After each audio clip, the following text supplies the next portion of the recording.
नमस्कार, मैं कशिश और स्वागत है आपका नेक्स्ट 9 न्यूज में। शिवसेना ने आगामी राष्ट्रपति चुनाव को गंभीरता से लेने की आवश्यकता जताते हुए शुक्रवार को कहा था कि लोग पूछ सकते हैं कि यदि विपक्ष राष्ट्रपति चुनाव के लिए मजबूत प्रत्याशी खड़ा नहीं कर सकता तो वह समर्थ प्रधानमंत्री कैसे ही दे पाएगा।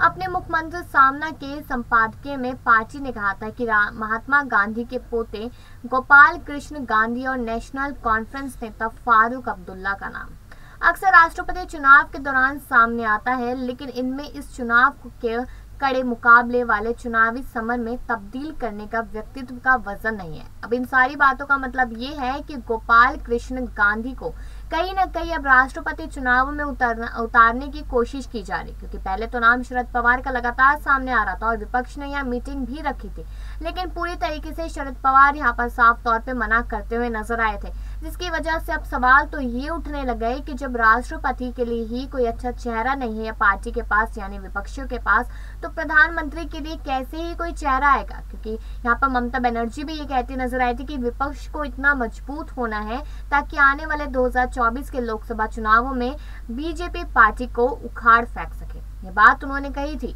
वहीं पर दूसरी तरफ ये भी कहा जा रहा है कि ऐसी संभावना नहीं है कि सरकार कोई तेजस्वी उम्मीदवार लाएगी। 5 साल पहले 2-3 लोगों ने राष्ट्रपति रामनाथ कोविंद को चुना और इस साल भी वे ऐसा ही कर सकते हैं। राष्ट्रपति कोविंद का ये कार्यकाल 24 जुलाई को समाप्त हो रहा है। उनके उत्तराधिकारी के लिए 18 जुलाई को चुनाव होना है। वही राष्ट्रपति चुनाव के लिए नामांकन पत्र भरने की जो प्रक्रिया है वो बुधवार को शुरू हो जाएगी, यानी कि 15 लोगों ने नामांकन दाखिल भी कर दिया है, लेकिन कौन कौन वो लोग हैं उनका नाम सामने नहीं आया। सिर्फ महज इतने ही लोगों का सामने आया कि उसमें कांग्रेस से द्रविड़ मुनेत्र कशकम, राष्ट्रवादी कांग्रेस पार्टी और समाजवादी पार्टी समेत कुछ लोग मौजूद थे।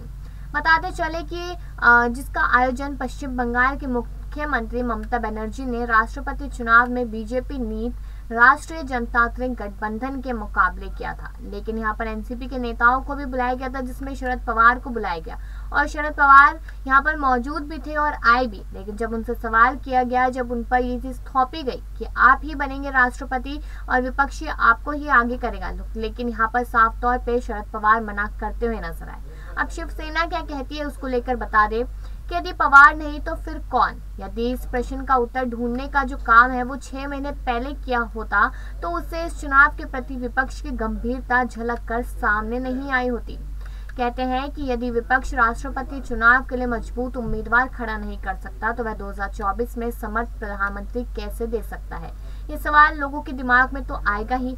पार्टी ने कहा कि यदि 2024 के आम चुनाव में विपक्ष के पास संख्या बल हो जाता है तो प्रधानमंत्री पद के लिए कतार में कई धूले होंगे, जबकि वे अभी राष्ट्रपति चुनाव से हट रहे हैं। उसने कहा कि ममता बनर्जी के अनुसार राष्ट्रपति चुनाव 2024 को लेकर वो भी काफी ज्यादा परेशान नजर आ रही है, लेकिन वहीं पर ये भी सवाल लगातार खड़ा हो रहा है कि आखिरकार जो शिवसेना है जो ऑलरेडी इतनी सारी मुसीबतों में फंस चुकी है और यहाँ पर उद्धव ठाकरे को लेकर सवाल जो उठ रहे हैं, तो कहीं ना कहीं ऐसा कहा जा रहा है कि पूरी तरीके से यहाँ पर सारी पार्टी मुश्किलों में पड़ती नजर आएगी। लेकिन अगर सिर्फ और सिर्फ अभी यहाँ उद्धव ठाकरे और शरद पवार को लेकर बात की जाए तो खबर सामने है कि शरद पवार के जो फैसले हैं वो कहीं ना कहीं उद्धव ठाकरे को काफी ज्यादा महंगे पड़ते नजर आएंगे, जिसकी वजह से 2024 के चुनाव में कई हार का सामना ना करना पड़ जाए। लेकिन आपको क्या लगता है महाराष्ट्र की सियासत को लेकर, खासकर उद्धव ठाकरे की सरकार को लेकर? अपनी राय जरूर रखिएगा और बाकी ऐसी खबरों के लिए देखते रहिए नेक्स्ट 9 न्यूज।